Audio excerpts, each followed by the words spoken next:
Haleluya.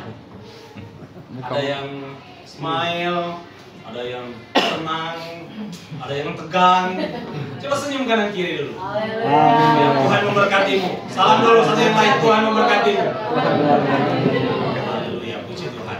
Ya, siap dengan firman? Amin. Siap diberkati? Amin. Tepuk tangan dulu buat Tuhan.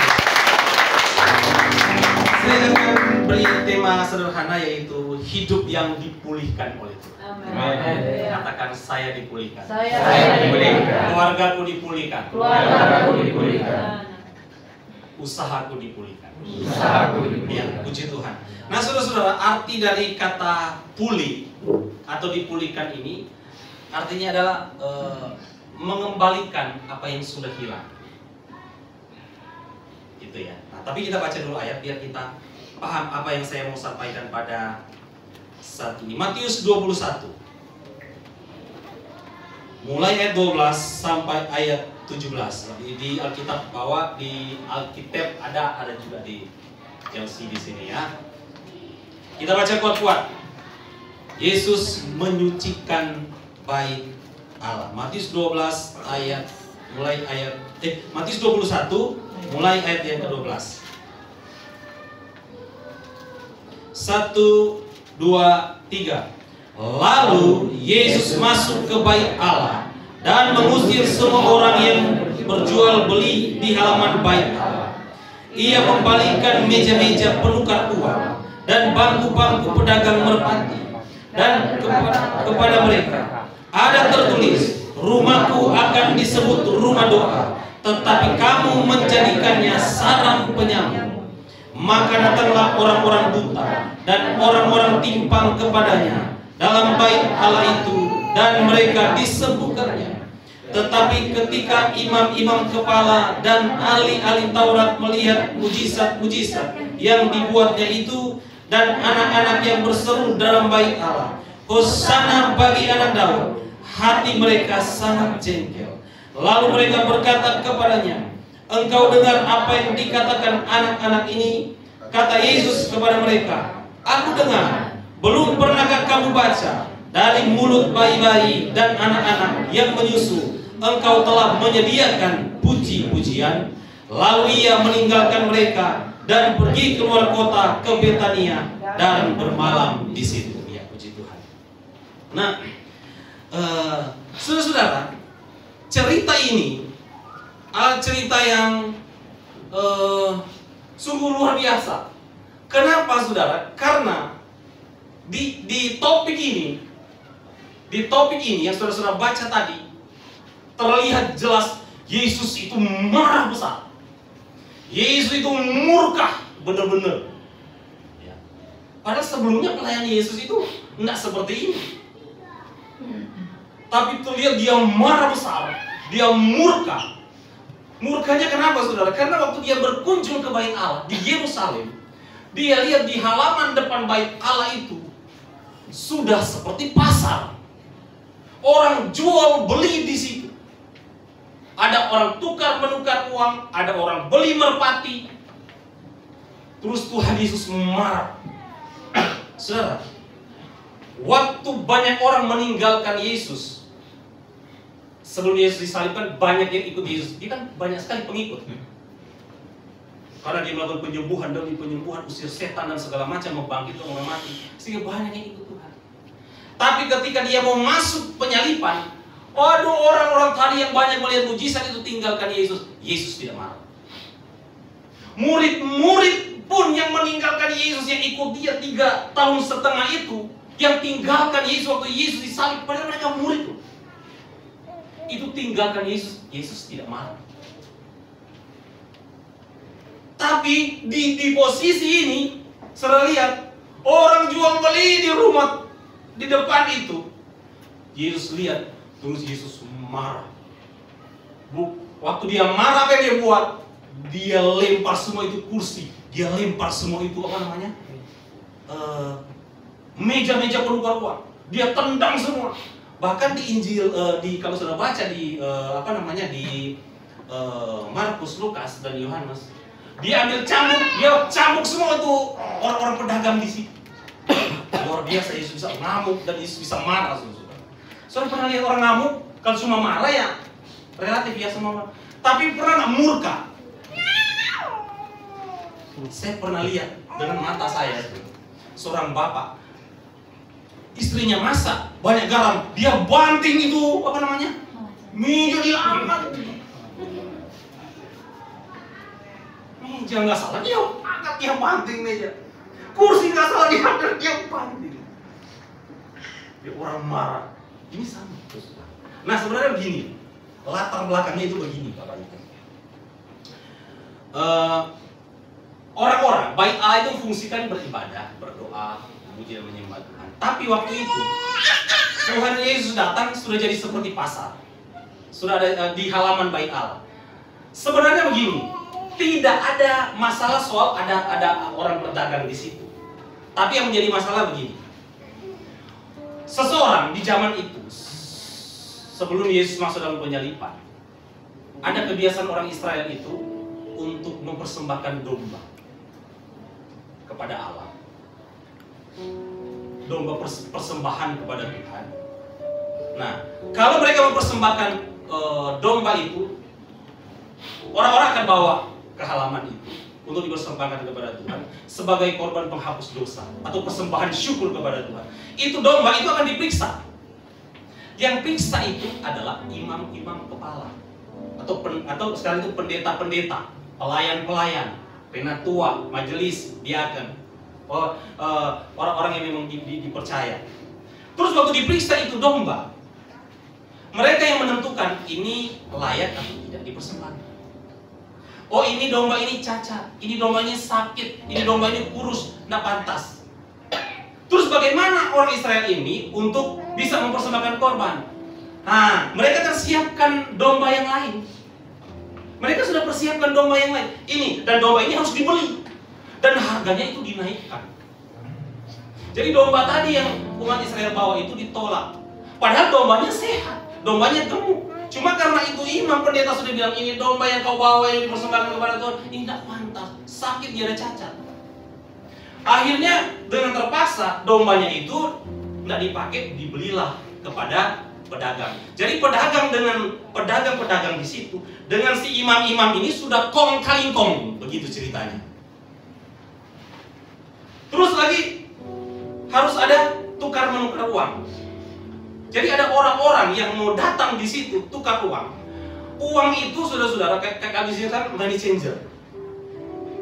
Jadi uang yang kita bawa, misalnya 50.000, harus tukar ke mereka itu, kita harus beli uangnya itu harus 100.000. Padahal nilainya harus 50.000, tapi kita harus tukar uangnya kepada mereka, uangnya mereka kasih ke kita harus beli sampai 2 kali lipat. Merpati juga itu yang harus kalau merpati itu orang-orang yang miskin yang mempersembahkan itu, ekonomi ke bawah. Kalau ekonomi ke atas dia yang domba, lembu. Itu pun diperjualbelikan. Orang sudah susah juga untuk mau datang kepada Tuhan, mau bawa itu, oh ini merpati ini nggak pantas, berkutu ini merpati ini sakit, dibeli lagi dengan harga yang mahal. Makanya Tuhan marah karena sudah terjadi korupsi di situ. Istilahnya imam-imam dengan pedagang ini sudah kong kali kong, artinya begini, mereka itu sudah merampok, sudah. Ya, selamat datang, boleh di sama Bapak Ibu, boleh di depan sini. Oh. Nah jadi kenapa Yesus marah di Matius 21 ayat 12 sampai 17 ini? Karena dilatar belakangi kayak seperti itu. Makanya Yesus bilang, rumahku kamu bikin sarang penyamun. Seharusnya rumah doa, tapi kamu bikin jadi sarang penyamun. Saya pelajaran apa itu sarang penyamun? Sarang penyamun itu begini.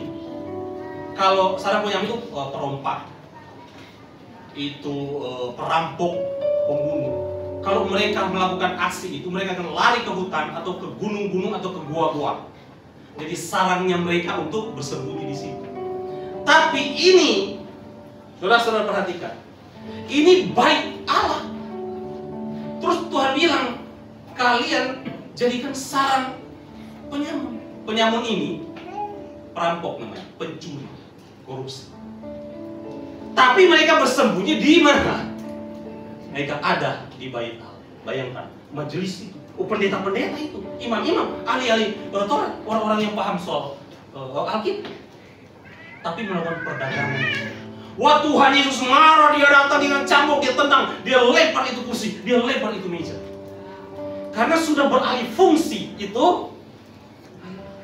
Seharusnya tempat beribadah, memuji dan menyembah Tuhan, berdoa, melakukan korban kepada Tuhan, hubungan dengan Tuhan, tapi jadi seperti pasar.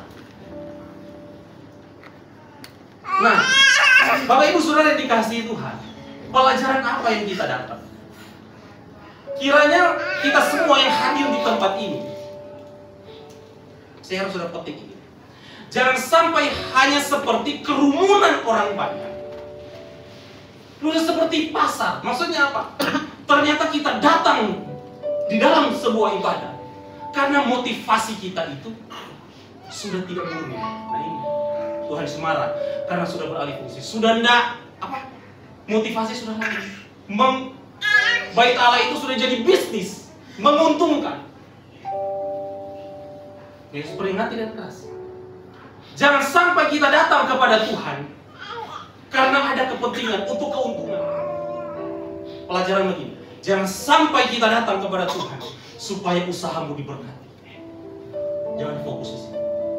Supaya penyakitmu sembuh, supaya jalan yang tertutup engkau dibukakan jalan oleh Tuhan. Kau datang ternyata bukan cari Tuhan, cuma karena cari Nah ini harus kita ubah. Kita datang kepada Tuhan bukan karena bisnis supaya kita itu lancar, supaya usaha kita itu semua baik-baik saja, kita aman-aman baik-baik saja, nggak ada persoalan, nggak ada problem. No, kita datang kepada Tuhan atas dasar kita mencintai Dia. Amin. Karena kita mengasihi Dia, karena kita baik lagi. Entahkah tidak lepas engkau masih di dalam pergumulan, tidak lepas engkau dari keadaanmu sakit belum sembuh, kau usahamu belum terlihat baik, tapi kau datang kepada Tuhan bukan karena urusan ini, bukan karena urusan uang, bukan karena urusan jabatan, bukan karena urusan bisnismu, tapi karena mencintai Tuhan. Amin. Nah, saudara-saudara, bait Allah sebenarnya bicara dua hal. Ada yang secara fisik, tapi bait Allah kedua itu adalah saya dan ya. Bait Allah, bait suci, Tuhan datang kok bisa Tuhan sucikan. Bukan hanya bait Allah secara fisik, tapi hidup kita ini, bait Allah itu perlu disucikan, dikuduskan, dipulihkan yang saya bilang tadi. Karena di dalam, bisa ditampilkan saudara di 1 Korintus 3:16, Tuhan bilang begini. Paulus bilang, tidak tahukah kamu bahwa tubuhmu adalah bait Allah? Bukan hanya fisik ini yang bait Allah, tapi saya dan saudara adalah bait Allah. Bait Allah. Dan Tuhan Allah itu tinggal di bait kita, tinggal di dalam hidup saya, tinggal di dalam hidup saudara. Nah, kalau Yesus tinggal dalam bait Allah hidup kita, berarti hidup kita seharusnya dipulihkan dulu, baru Yesus masuk dalam hidup saya. Dan bait itu adalah kamu. Yesus tubuhmu adalah bait Allah, dan bait itu adalah kamu. Dan Tuhan rohnya berdiam di dalam kita. Dan seharusnya kalau roh Allah berdiam dalam hidup kita, berarti kita ini harus kudus. Apa itu kudus? Kudus artinya kados atau dipisahkan, terpisah. Jadi, saudara-saudara yang dikasihi Tuhan, yang pertama, apa yang perlu dipulihkan? Kita bait suci. Kita harus bangun hidup pribadi dan keluarga kita pada keadaan di mana kita layak, di mana kita kudus. Saya tidak berkata bahwa kalau semua orang kita di sini harus kudus dengan. Kita semua punya masa lalu, kita semua punya latar belakang. Bahkan saya berkata, saya mungkin lebih brengsek dari saudara. Kalau kita datang kepada Tuhan, kita yang hitam kemarin harus ada di sini, baru saja jadi putih. Benar? Kita yang nak beres berarti kalau kita datang kepada Tuhan harus kita setuju. Kita itu harus beres di hadapan Tuhan. Kita yang nak karu-karuan tadinya, kita datang kepada Tuhan, kita harus benar di hadapan Tuhan. Jadi layak di hadapan Tuhan. Itu dia baik. Banyak baik Allah fisik di Bali ini. Ada mega church. Sekali ibadah bisa 1.000 orang sampai 6-7 kali ibadah. Banyak sekali. Tapi bukan hanya itu bait Allah, tapi bait Allah juga saya dan saudara. Perhatikan, kita harus bangun hidup kita ini harus benar-benar berkenan, benar-benar layak. Jangan sampai Tuhan bilang kita yang bait Allah ini, tapi saran ke penyambung. Saya nggak setuju begitu. 3 jari. Kiranya kita mau bangun hidup kita ini berkenan, benar-benar jadi bait Allahnya. Bait Allah yang kudus dan berkenan. Saudara, saya baca di dalam Ibrani 14, Ibrani 12 ayat 14 sampai 15. Coba tampilkan. Ibrani 12 ayat 14 dan 15. Berusahalah hidup damai dengan semua orang dan kejarlah kekudusan, sebab tanpa kekudusan tak seorang pun akan melihat Tuhan. Amin. Amin. Ini firman Allah. Tuhan bilang, kejarlah kekristenan. Banyak orang Kristen nggak hidup kudus hidup. Tapi dia bilang apa? Berusahalah hidup damai. Saya coba perhatikan, kok kenapa harus ada kata damai? Berarti kalau kita juga bermusuhan dengan orang siapapun itu, nggak ada maaf, nggak ada pengampunan, Anda tidak dalam hidup kudus. Hidup dalam permusuhan dengan Tuhan, walaupun status kita itu Kristen. Terus, kejarlah kekudusan, sebab tanpa kekudusan tidak seorang pun melihat Tuhan. Wah, ini dahsyat, ini ngeri, saudara. Jangan kan lihat, masuk saja nggak masuk. Nggak masuk. Melihat Tuhan aja enggak, apalagi masuk. Saudara boleh berkelimpangan hati, saudara boleh ada semua, tapi kalau tidak ada di level ini, bahaya sekali, ngeri. Bangun hidup berkenan. Hari lepas hari, mari kita bangun hidup kita supaya layak. Perlu Tuhan pulihkan hidup saya. Yang kedua, apa yang perlu dipulihkan? Saudara lihat di sini. Ayat 13. Matius 21 ayat 13 mulai B. Ada tertulis, rumahku akan disebut rumah doa, tetapi kamu menjadikannya sarang penyakit. Apa yang kedua yang perlu dipulihkan dalam hidup kita? Baik doa. Kita itu baik doa. Orang percaya itu harus hidup di dalam doa. Ada lagu begini. Siapa banyak berdoa, banyak Yang sedikit berdoa, sedikit. Yang tidak berdoa, tidak ada. Berkat itu bukan hanya secara materi. Tapi ketika kita berdoa, saudara, lewat doa itu doa itu kan sebuah hubungan. Hubungan kita dengan Tuhan secara pribadi. Dan sebuah hubungan yang intim dengan Tuhan lewat doa itu bukan hanya sekali, 2-3 kali kita berdoa terus berhenti berapa sekian hari, sekian minggu, tuh nanti datang lagi doa. Doa itu sebuah hubungan yang berkesinambungan, tidak pernah putus. Makanya di Tesalonika 1 Tesalonika 5 ayat 17 ya. Tetaplah Jadi sebuah hubungan yang intim yang harus dibangun antara kita dengan Tuhan. Nah, hubungan yang intim itu perlu waktu. Jadi kalau kita keluarga harus bangun sebuah doa ini. Bangun pagi, ajak suami, ajak istri, ajak anak. Mulai bersyukur, mulai berdoa. Ambil waktu. Berdoa apakah 10-15 menit. Butuh waktu. Sehingga terjadilah hubungan yang intim kita dengan Tuhan.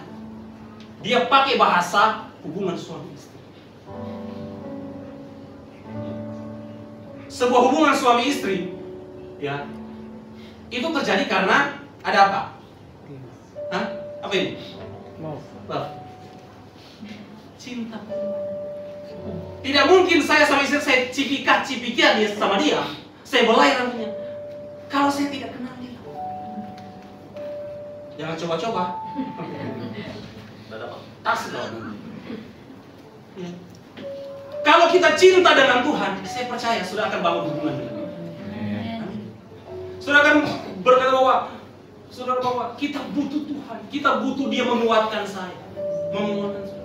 Karena menghadapi badai, tantangan, pencobaan, kalau nggak ada Tuhan dalam hidup kita yang menyertai, bisa-bisa kita mengeluh, mudah salahkan orang, salahkan suami, salahkan istri, salahkan anak, salahkan pembantu, salahkan si dogi. Aduh. Saudara lihat orang-orang hebat dalam Alkitab, mereka jadi tokoh iman yang baik. Daniel, dia berdoa. Dia berdoa dan luput dari masalah, tetap ada masalah. Tapi ketika dia masuk dalam masalah, Tuhan bebaskan dia. Di gua singa itu, saudara-saudara, luar biasa. Siapa yang melindungi dia? Tuhan yang melindungi. Karena dia seorang yang suka. Esther pernah berdoa, dia berdoa dan apa, saudara-saudara? Raja menggunakan tongkatnya, apa yang dia minta? Orang Yahudi tadi yang sudah mau dibantai semua di kerajaan Ahasiweros, dia terbebas. Kenapa? Lahir dari sebuah doa. Murid-murid sebelum gereja hari Pentakosta itu, gereja lahir. Tuhan Yesus waktu naik ke surga dia bilang, jangan tinggalkan Yerusalem, berdoa di situ. Mereka berdoa 10 hari. Roh Kudus turun. Dan luar biasa. Petrus sekali berkhotbah. Berapa orang terjadi? Sesudah berdoa dipenuhkan Roh Kudus, Petrus khotbah. Berapa orang percaya? Sekarang pendeta sepuar-puar. Percaya. Sampai sudah keluar busa kasih itu pendeta. Jemaat tidur. Cuma lihat HP. Kita mau ke Padang. Pendeta sepuar sudah berlompat-lompat. Dia sudah menaik mimbar supaya dia supaya susah sekali. Tapi di sini enggak, semua dengan firman, mata tetap memandang.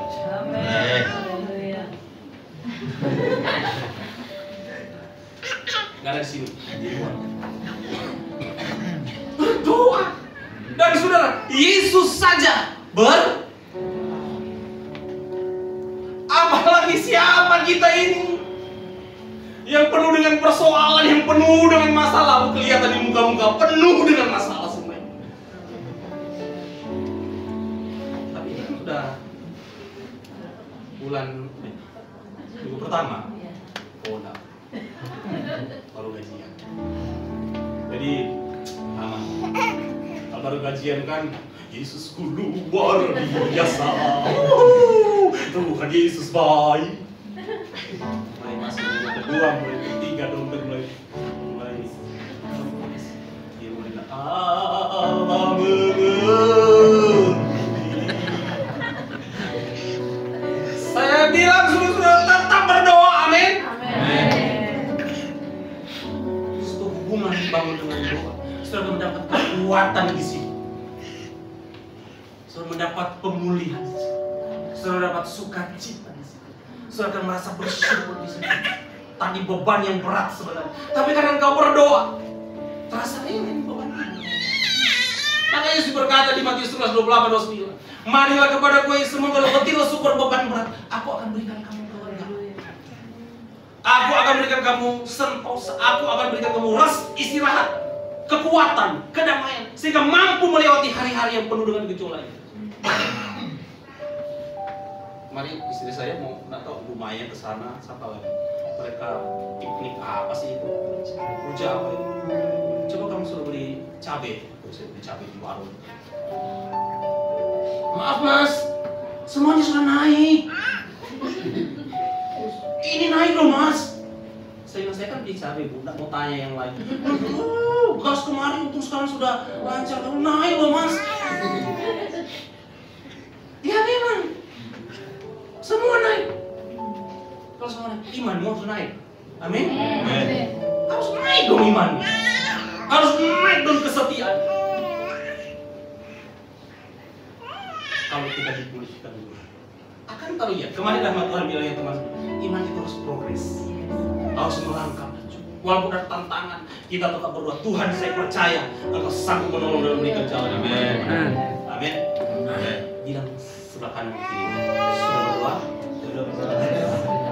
Tanya balik, kau juga sudah berdoa? Ada kuasa di saat kita berdoa. Amin. Amin. Ada kuasa. Saudara, kerja keras tidak bisa menggantikan doa. Doa juga tidak bisa menggantikan. Waktu kau bekerja, silakan bekerja. Tapi waktu kau bersekutu, waktu kau berdoa, pergunakan itu dengan baik. Amin. Kau akan melihat hal-hal yang tidak kau duga di luar batas kemampuanmu. Tuhan akan kerjakan. Amin. Saudara, ini mic baru kan? Ini bukan saya bukan pamer. Saya nggak bisa beli. Tapi ada orang yang beli. Jadi Pak Sori ada, kalau kita mau, istilah saya mau hitung-hitung. Maklum, pendeta kan nggak punya gaji. Pendeta Pantai Costa. Makanya kalau mau jadi pendeta GPD, pikir dulu. Karena nggak digaji oleh organisasi. Nah, kalau kita TH gimana ya? Tiba-tiba Pak Sam, ini ada granit loh saudara. TH ini kecil. Granit itu lebih bagus kalau dipasang. Ada orang yang karena berdoa. Kemarin yang WL di sini, aduh udah ketakutin. Sudah striker. Tiba-tiba kemarin ada orang datang. Kami mau ketemu pendeta teman itu mau antar dia ke bandara itu. Pas saya mau naik mobil, saya apa ini kok? Dikasih, ya, sama Pak Andi. Ya, terima kasih. Kabelos. Makanya agak penis sedikit kalau bicara. Nggak mampu, tapi Tuhan mampukan lewat sebuah doa. Makanya jangan anggap enteng itu berdoa. Yang kita kuasai doa kan doa pagi. Tuhan Yesus, saya mau makan, amin. Tuhan Yesus, saya mau makan siang, amin. Kita makan malam, amin. Bukan, itu doa yang Tuhan mau. Doa itu loh waktu yang dikhususkan untuk kita. Dan doa yang hebat itu bukan juga kata-katanya. Saya pernah bilang kan kepada saudara, doa sudah serangkaian kata. Semilir angin berhembus, kicauan burung. Tuhan tahu, kau pun tidak bisa berkata-kata. Bahasa air mata cuma bahasa dalam Tuhan tolong keluarga saya. Tuhan tolong suami saya, tolong istri saya, tolong anak-anak saya sakit, usaha saya sulit ya Tuhan. Kalau Anda berdoa, kau akan melihat hal-hal yang luar biasa. Amin. Suami saya keras sekali, dia marah terus sama saya. Berdoa. Kalau mereka berdoa begini, kau tumbang tangan dia punya mulut. Tapi jangan sandar telapak tanganmu di mulutnya. Oh, dia bisa dapat, kau bisa dapat Pancasila kau.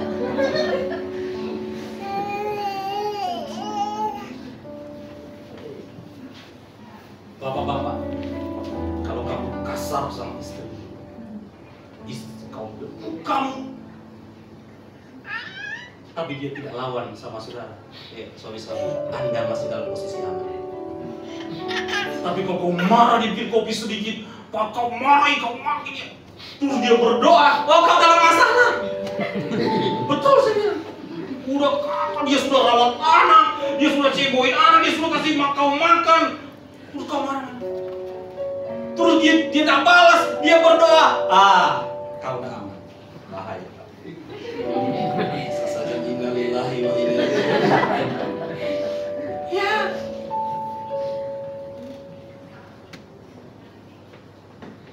Istri saya juga sama-sama.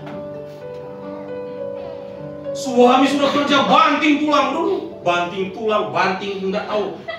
Suami tidak pernah mengucap suku, pasrah kamu, nyesel saya mau. Terus suamimu tak lawan, kamu ibu-ibu masih dalam keadaan aman.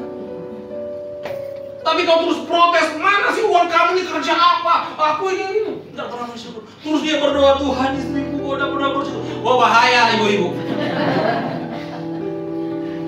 Malaikat malaikat sudah.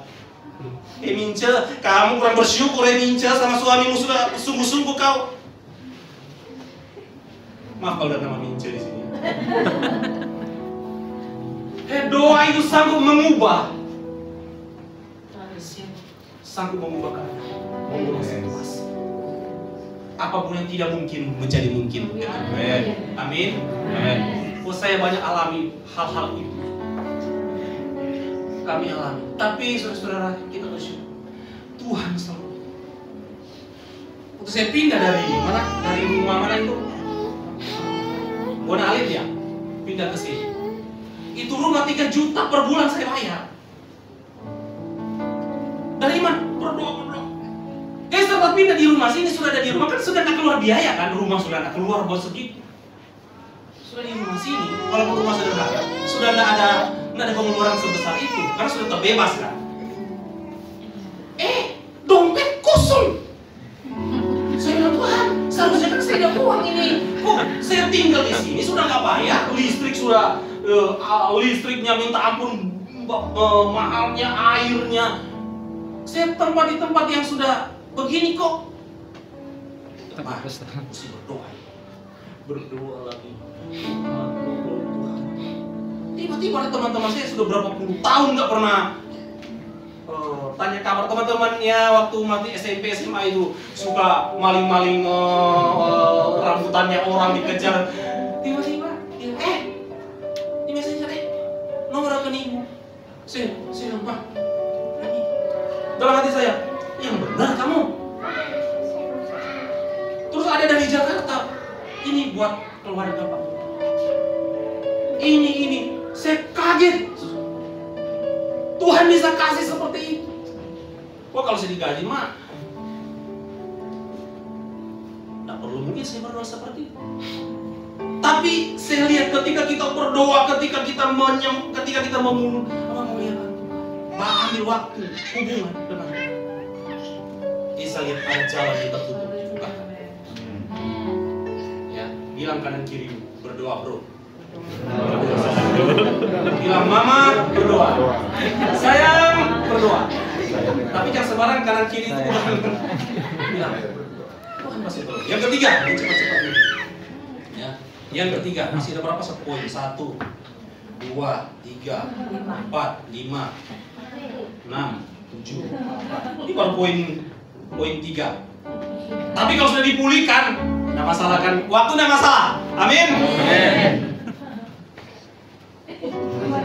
Jam 1, jam 2. Tidak apa-apa, amin. Serius. Saya juga stres kalau saya sampai itu. Oke.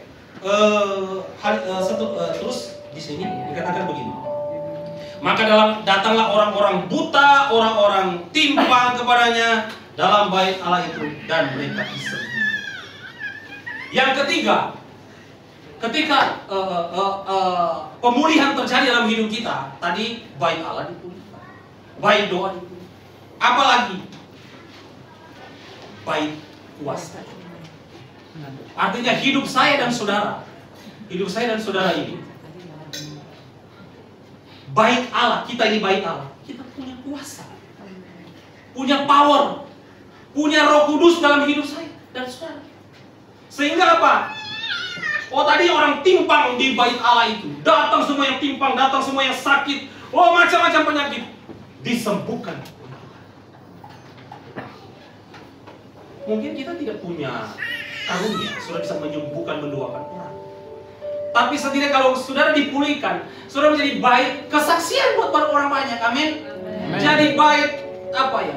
Terang, jadi baik berkat, baik dengan kata-katamu, gaya hidupmu.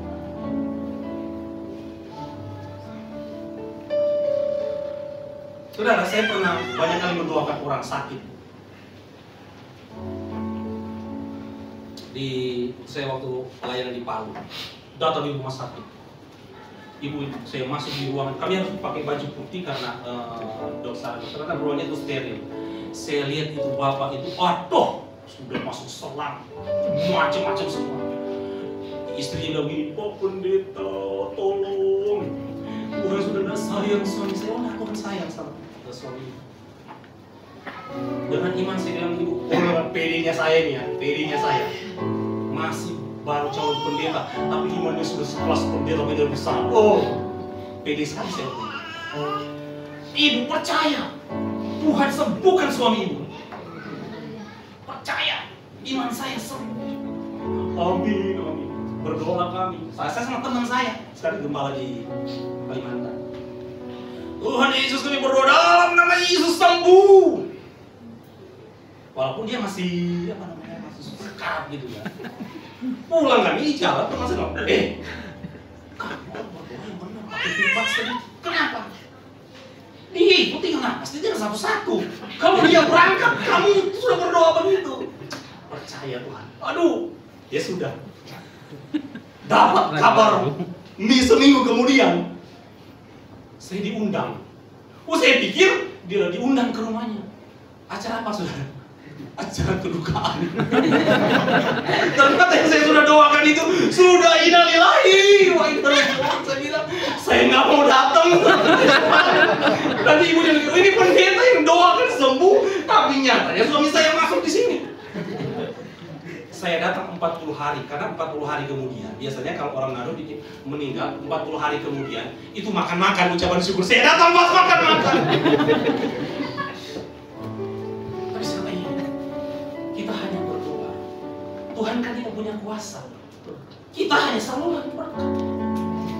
Dia mau hidup, dia mau sembuh, itu urusan Tuhan. Tapi kita belajar bahwa, yang penting kita sudah melayani orang ini. Dia dekat lagi dengan Tuhan. Sudah tak? Tapi kita jadi berkat bukan hanya ketika kita mendoakan orang-orang dia apa namanya? Dia sembuh. Tapi dengan kata-kata kita membangkitkan iman orang, membangkitkan dia yang sudah susah, atau dia hidup nggak karu-karuan, kita jadi teladan buat dia. Saya kan pernah bilang kan kepada Bapak Ibu Saudara, kalau datang doakan orang yang lagi lemah imannya, atau lagi sakit di rumah sakit, nah ini kayak saya pelajaran. Yang sudah bilang, Bu, suami ibu, persis seperti suami saya, persis ponakan saya, sakitnya seperti ini. Aduh, kasihan sudah habis keluar banyak, sakit, akhirnya mati dia. Seharusnya bukan begitu bahasa kita. Sabar ya Bu, berdoa biar Tuhan mengajar. Tuhan mengasihi ibu dan mengasihi. Jangan kau kasih kata-kata yang banyak hal kita harus jadi, seharusnya kita jadi kuatkan. Kita kasih motivasi buat banyak hal kita harus jadi berkat buat dari penampilanmu. Itu penting. Maaf, ibu-ibu, cewek-cewek, kalau berdandan pun harus ada apa namanya? Ya ada tuntun, sopan santun. Saya pernah penginjilan di satu, itu sekolah kitab di Tentena itu, Poso itu, utus kami ke satu wilayah namanya Rampi. Saya jalan 2 hari 2 malam ke daerah itu, melewati hutan, lebat dan segala macam. Tapi banyak sekali orang Kristen di situ. Ternyata orang Kristen di sana itu banyak sekali anak-anaknya itu SMA-nya dan kuliahnya ke Kota Palu. Nanti kalau sudah karena itu bulan Desember bulan Natal libur mereka ke sana. Waktu itu saya disuruh khotbah di satu gereja. Dan satu kampung itu datang. Terus yang duduk di depan seperti ini itu cewek-cewek perempuan. Tapi yang bikin masalah, maaf, mereka duduk di depan itu rok sampai sini. Terus teman kami lagi 3 laki-laki itu yang utuh di sana. Teman-teman sudah ini. Kami duduk, kalau di sana kan pendeta itu nggak duduk di begini. Di Sulawesi itu pendeta itu ada kursinya di depan sini. Iya benar. Dengan gembalanya, majelisnya ada di sini, ada di jatuh. Saya nyaris kehilangan urapan.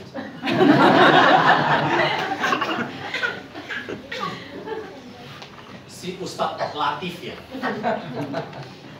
Dia ini kata-katanya. Sama juga pendeta yang saya suka lihat yang banyak ngebanyol itu dari Kupang itu apa? Yang di Pendeta Yandi. Ya. Yandi Manobe. Ah itu Manobe. Dia bilang, mereka bilang begini, aduh, mau lihat berdosa? Anda dilihat katanya rugi. Ada juga roknya panjang, Pak.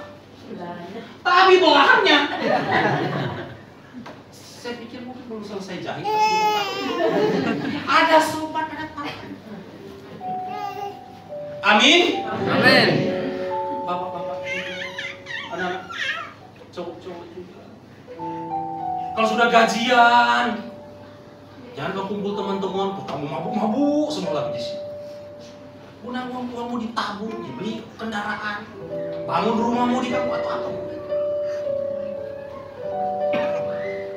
Jadi saluran yang terakhir, kalau sudah dengar terakhir itu aman. Aman. Hilang ngantuk. Kita akan nonton televisi. Saya ini sudah 6 tahun dari televisi. Tadi yang punya waris dan waris. Kami ini punya televisi. Tapi saya tidak berdoa sudah beliin bola personal. Kalau kita lagi nonton itu kan Indosiar, mama-mama ini suka sekali nonton itu apa sih namanya itu judul itu? Ya Tersaki itu Pak Soleh hafal sekali itu. Apa sih tangisan istri apa sih itu yang di ya selalu ada nyanyi ku menangis kembali. Waduh, saya lihat kalau apalagi film-film Korea itu yang Park Ji Sung dan sama lagi itu Ons apa sih? Saya pernah lihat istri saya sama bro saya waktu nonton. Waduh, keluar itu. Terbawa. Wah, kalau mati kasih kamu. Perempuan coba kasih film-film itu yang ku menangis itu. Ya Korea, drakor kan itu. Nangis. Tulis tamat. Iya. Nyesel. Mau pinginnya masih ada. Tapi kalau sudah khotbah sudah kelamaan.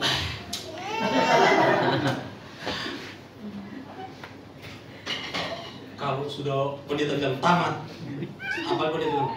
Yang terakhir. Haleluya. Puji Tuhan. Sudah selesai. Ya, yang keempat ini selesai yang terakhir. Coba kita lihat di sini ayat 15. Tetapi ketika imam-imam kepala dan ahli Taurat melihat mujizat-mujizat yang dibuatnya itu dan anak-anak yang berseru dalam bait Allah, hosana bagi anak Daud, hati mereka sangat jengkel.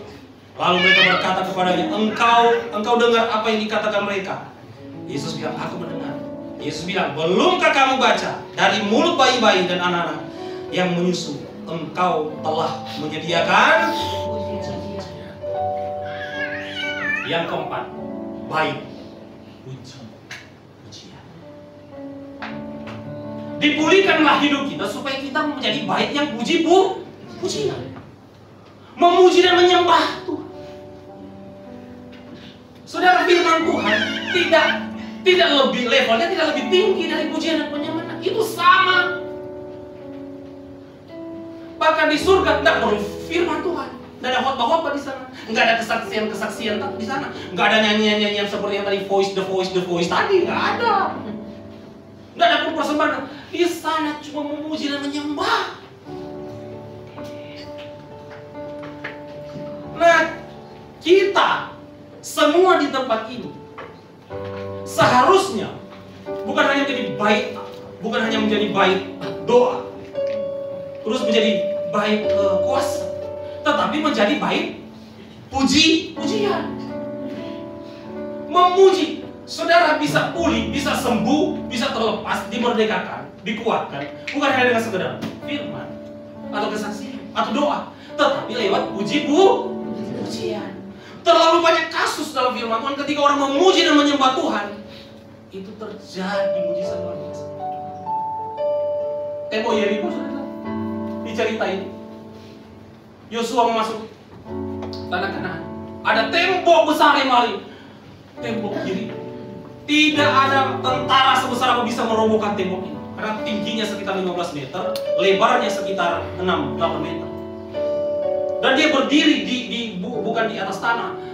Kota ini adalah kota yang berdiri di atas batu yang cukup besar. Kali mereka mengelilingi kota, mereka hanya memuji dan menyembah Tuhan. Runtuhlah tembok Yeriko itu. Pernah Paulus dan Silas ada di dalam penjara, dibelenggu rantai, dibelenggu tangan kaki dipasung. Mereka dibawa ke penjara paling gelap, paling tengah, dengan jeruji besi. Pengawal-pengawal berjalan. Malam-malam mereka memuji dan menyembah. Terjadi gempa yang sangat dahsyat. Wah, pintu-pintu besi itu lepas semua.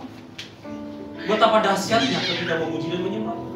Nah, herannya ini imam-imam, ini pendeta-pendeta ini itu tidak terima, tidak suka dengan puji-pujian.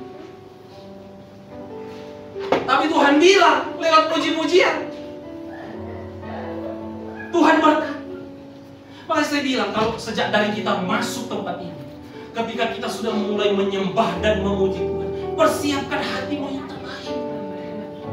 Jangan kau memuji menyembah Dia, wah suaramu lantang dan gagah sekali, karena dompetmu tebal, karena masih hari, karena masih, ya saya tadi contoh tadi, karena memang hari pertama, banyak uangmu banyak, bisnismu oke, nggak ada susah. Tapi ketika ada masalah keuangan, terus sudah datang di sini, Tuhan hanya asal-asalan saja memuji. Sulit.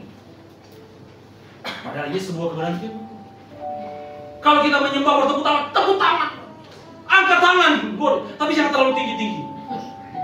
Nanti keluar aroma. Nah, memuji dan menyembah Tuhan yang sungguh-sungguh. Soalnya Tuhan itu bertahta di atas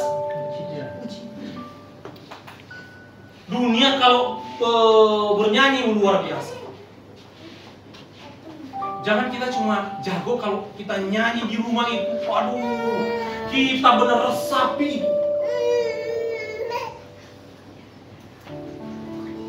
Kita nyanyi, biar di kamar mandi suara kita bersih sekali.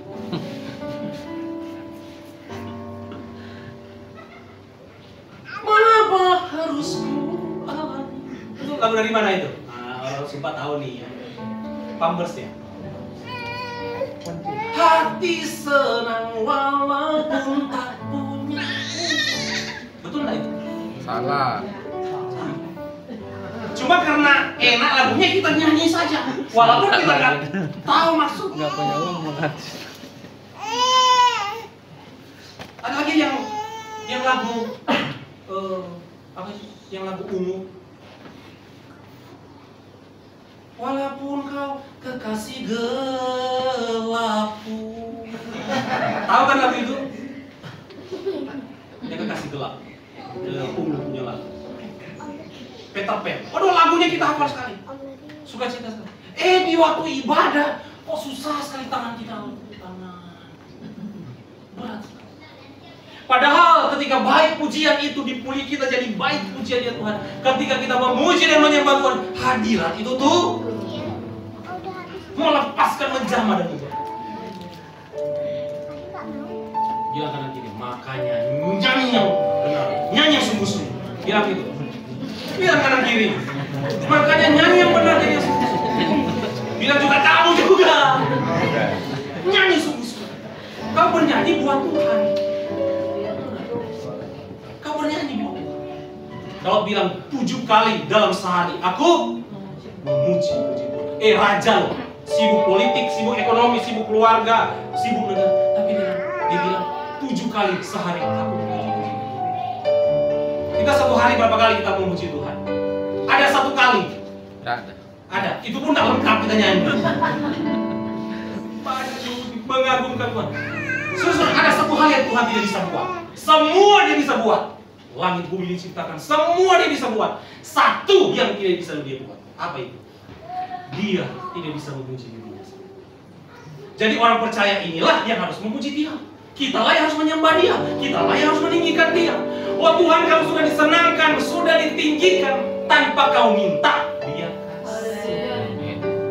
Suami-suami kalau istri sudah yang Pak, kamu ganteng.